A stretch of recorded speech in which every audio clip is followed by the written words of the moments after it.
All right, welcome back here to the Xfinity Sports Report, your Colorado high school connection. Done with all the previews, and now we're going to break it down with Marty Cesario, one of our resident experts here on XSR. Of course, covers our games of the week. Marty, great to have you. How are you? I'm doing all right. I'm ready for this football season to get going. No, absolutely. And hey, it's going to get going. Week number 1 coming up next week. We're going to break down 4A and 5A here with this segment, and we're going to unveil our top 10. So let's get right to it. Here is our 4A top 10 list. And Windsor is going to be right there at the top, the defending champs. No reason not to put them up there. And then, of course, Pine Creek right behind them, followed by South, Vista Ridge, and then Monarch, who played the last 2 years up at Class 5A. Heritage and Chatfield also were in 5A last year, find themselves in 4A this year. And then you see Pondo, Pueblo West. We have the Cyclones in our top 10. Coach Monty Pekerton has another good team down there, and then Dakota Ridge is going to round out our top 10. So let's open at number 1 and talk about Windsor. Chris Jones, the head coach that has led them to 2 state championships, is moving on after 9 years, 81 wins, wants to spend more time with his family. So a new head coach, but a big cast of characters coming back, including defensive end Court Tapia, who has 39 career sacks. That is the best ever in the state of Colorado. Seems easy, Brian, to just pick the state champion at number 1 in the preseason, but it all fits. Skylar Brower is taking over the program, but he's been around it. And then all the personnel. You mentioned Court Tapia. He's a beast as a linebacker. Got Storm Fox along the line of scrimmage, and then Brad Peoples working the running game, which is exactly what the Wizards want to do. They deserve to have that top spot. Yeah, Peoples was a 1,000-yard rusher of a season ago, leading, again, Windsor to a state championship. At number 2, we had Pine Creek, and they were so good last year, and they get a shocking upset in the state semifinals to the Loveland Indians. JoJo Doman, who was our male athlete of the year on the Xfinity Sports Awards last May. He is now in Lincoln, going to play some football for Nebraska. But his younger brother Brock is back. They have a trio of wide receivers that are as good as any in the state. And then, oh yeah, they're big up front too. Yeah, they're huge. And when Todd Miller says that, speaking of their system, and that's just outstanding for them as they look towards 2016 here. I love Colin Willis in the defensive secondary. That is a D1 product playing down there on the north side of the Springs. How about Denver South? And each and every year we do this high school football preview show, Marty. We say, okay, Denver South, they're loaded with athletes every single year. That's the case this year. Yeah, and sometimes they're named Lindsay. That seems to be often the case. That applies this year. Another one. Right. Marcus Lindsay's going to be playing running back and also in the defensive secondary. They got Asias Gandy, who's a two-way player that's going to eventually play Mountain West ball. And then Amon Wright. He'll catch your attention. He's a 250-pound quarterback. When you watch him play, you say, well, he's an athlete, and he orchestrates that offense for the Rebels. Yeah, Rebels made a run to the quarterfinals last year, hoping to go just a little bit further here this year. How about Vista Ridge, a team that had a great regular season last year? They got upset by Loveland in the first round of the 4A playoffs. Of course, that sparked Loveland's run to the state title game, but boy, they got some big boys on the defensive front. They have been a program that's been on my radar. Their community's totally engaged. They've had the players lost their quarterback from last year, but they have the 3 Samoans up front along the defensive line. They're all cousins, and they average 320, those front 3. So I think Vista Ridge, those Wolves, are going to suppress a lot of teams' their offenses. We have Monarch, Chatfield up there in the top 10. Heritage, all 3 teams playing 5A that I know are looking forward to coming down to Class 4A, where, again, the sizes of schools are just a little more comparable for them. Well, Monarch looks good. Coach Bravo smiles and says, we're pretty big up front. And, you know, he's got that double wing, so that fits quite perfectly with Stone McIntyre and Alex Bradfield returning with the ball. Chatfield's interesting. This might be the right fit for them. You know, in the past at 5A, Brett McGatlin, maybe some trouble keeping the big guys around. Well, he's got them this year, and then he's got a D1 caliber player in Dalton King who's going to play in the ACC next year. Yeah, and again, Keen, boy, he is a heavy hitter.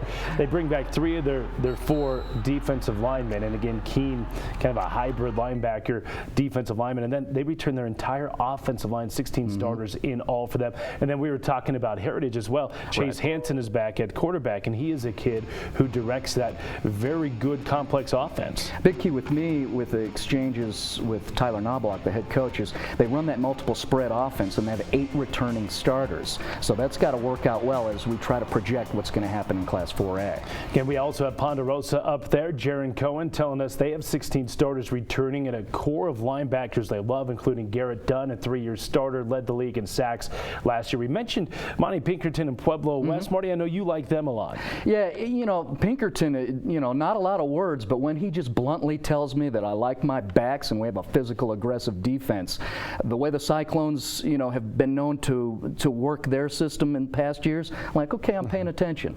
Right.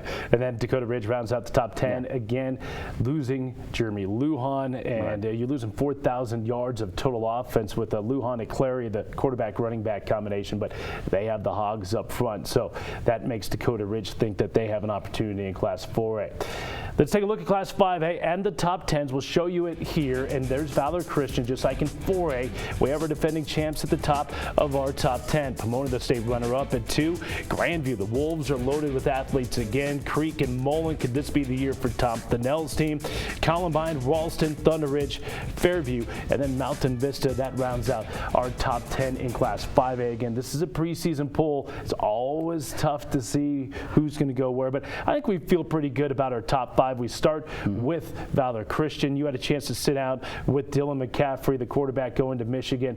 And I think Valor Christian, you have to label them as the favorite in 5A again this year. I think that's fair. Dylan McCaffrey, one of the top 3 elite athletes in the state of Colorado. Coach Sherman concerned about the offensive line a little bit. They have to gel. They're going to be fine. They have all their backs in terms of the offense. And then over on the defensive side of the ball, they're stout. They're going to suppress Noah and Christian Ellis. I mean, that's something to be confident about. Right. Christian in the secondary, and then Noah. There's not a better defensive lineman in the state. Right. And you look at the offers that Noah Ellis has received so far. Again, Alabama, USC, Notre Dame. I mean, it goes on down the list. I mean, pick a big name program, and he has an offer from. So again, Noah Ellis, big number 74, a guy to watch there for Valor Christian. As for Pomona, boy, it's just such a devastating loss last year in the 5A state championship game, right next door here to our studios. Again, up 12 in the fourth quarter, about 8 minutes to go. Weren't able to hold on. Devastating loss, but it's just the way the Big Black does it there. I mean, Jay Madden's going to have this crew ready to go, hungrier than ever, and they'll have the best running back duo in the state. How about giving Pomona and Coach Jay Madden a little chip? Yeah, it's probably not a good thing. Right. They would have taken the state championship over the chip on their shoulder, but that's not a good thing. Right. Well, the good thing is I talked to Coach Madden is he's like, speed, we got it. Cam Gonzalez, Max Borghi returning. They will not have Jake Moretti, who's another one of those top 3 athletes. We won't see him until he plays at Ohio State next year, but they've got big guys up front and to be able to handle things defensively. Yeah, Moretti, the best offensive lineman in the state, tearing his ACL early this summer, and he just, you heard that news come down, and it's heartbreaking. We wanted to see Jake play this year, and again, one of the best offensive linemen in the entire nation. All right, talk about some of the other teams. Let's talk about Grandview, and we've talked to John Schultz this summer. They get 9 starters returning offensively, and we talked about good running backs. They have one of the best in Hayden Bluebaugh. Yeah, it's exciting. Hayden Bluebaugh's coming back, a 2,000-yard rusher, and then you do your homework, and Coach Schultz says, well, the O-line's back in front of him, including Robert Moss, but that's got to be an outstanding thing for the Wolves. And Cherry Creek is back. And remember, 2 years ago won state, last year in the state semifinals. Dave Logan, talking to him this summer, says, yeah, we've got some talent, but we may play as many as 7 sophomores on the offensive side of the ball this year. One of those will be the quarterback, Alex Padilla, who got some time at quarterback last year as a freshman. Freshman at Cherry Creek. Think about that. And we saw him play on one of our games of the week, and you got an initial impression, maybe not physically catching your eye, but Padilla comfortable with the system, and he has some composure out there. And otherwise, yeah, I know Cherry Creek has lost some people, but defensively, they're going to do the same thing. And then I'll just say John Van Diest. The big defensive lineman has already committed to the University of Colorado. He certainly is one of the top defensive linemen in the state of Colorado. How about Mullen? You think about Dave Logan 4 years ago going to Cherry Creek. Tom Thinnell coming back to his alma mater from Bear Creek to Mullen. Played a ton of freshmen 4 years ago, Marty. Hashtag last ride. It's very unique for guys like this to have so much starting experience, but they are, and this is the last season for him. Marcus McElroy, outstanding running back. He'll be a D1 player eventually. You look at Javon Tafoya, a 4-year starter at quarterback, and then defensively, Christian Cumber going to Michigan State, along with Isaiah Banks in the defensive backfield. They've got the parts at Mullen. And they have the parts at Columbine as well. Imagine that, Andy Lowry and his program each and every year. And again, there's some of these blue bloods that are around every year, and you got to credit the coaching staff. I mean, they just do a great job. And you look at what they have. Very good offensive line for the Rebels this year, and then they're going to move Mikey Greibel from running back to quarterback. It's a smart move. Jake Lowry graduating last year. Mikey Greibel played quarterback all growing up, played it as a freshman at Heritage, and he just seems to fit that mold of some of those great Columbine quarterbacks of seasons past, and the name Tanner Rogers comes to mind. You think of Tanner Rogers, and you think of some of the Columbine quarterbacks in the past. Maybe they don't have that orthodox look at the quarterback position, but then they go play D1 baseball or linebacker for Notre Dame. Greibel's a special kid, and he'll fit just fine. Coach Lowry a little bit concerned about being thin on seniors, but they're all on the front line, so that's going to work as far as how the Rebels work their system. And keep an eye on Jackson Block. That is an outstanding football player. Yep, again, another one of those D1 kids here in the state. You know, Thunder Ridge, as we run out of time here, Ralston Valley, Fairview's returning 9 offensive players, and then you like Mountain Vista, I know. In that group, you know, that's a group that I think might be able to surprise some teams this year. Mountain Vista has some resources. You know, I always try to pay attention to who makes me look where I wasn't expecting. During the Dove Valley 7-on-7 championships, they were making plays, specifically Kellen Parker and the wide receiving core, and I even had to inquire and confirm some of the things I saw.